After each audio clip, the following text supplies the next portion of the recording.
आजच्या कवितेचं शीर्षक आहे प्रतीक्षा. तारुण्याच्या उंबरठ्यावर ती त्याची वाट बघते आहे आणि वाट बघता बघता ती म्हणते, मी वाट पाहते आहे तुझी चातकाप्रमाणे, मी वाट पाहते आहे तुझी चातकाप्रमाणे, हंसाच्या विरही हंसीप्रमाणे, मी वाट पाहते आहे तुझी चातकाप्रमाणे, हंसाच्या विरही हंसीप्रमाणे. वाटतं वाटतं तू यावंस, वाटतं वाटतं तू यावंस, हळूच माझे डोळे झाकावेस आणि मी त्या स्पर्शानं मोहरून जावं. वाटतं वाटतं तू यावंस, हळूच डोळे झाकावेस आणि मी त्या स्पर्शानं मोहरून जावं. हळूच तुझे हात दूर करावे, हळूच तुझे हात दूर करावे, ओळखून तुझा स्पर्श.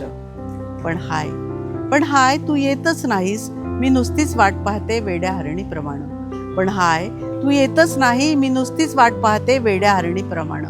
वाटतं वाटतं संपून तर जाणार नाही मी या वाट पाहण्यात, वाटतं वाटतं संपून तर जाणार नाही मी या वाट पाहण्यात, त्या जीवघेण्या प्रतीक्षेत न संपणाऱ्या निराशेत. वाटतं वाटतं संपून तर जाणार नाही मी या वाट पाहण्यात, त्या जीवघेण्या प्रतीक्षेत न संपणाऱ्या निराशेत. तू लवकर ये मी संपण्यापूर्वी, तू लवकर ये मी संपण्यापूर्वी, होय मी संपण्यापूर्वी. तू लवकर ये मी संपण्यापूर्वी, होय मी संपण्यापूर्वी. मी वाट पाहते आहे, मी तुझी वाट पाहते आहे, मी तुझी वाट पाहते आहे. धन्यवाद.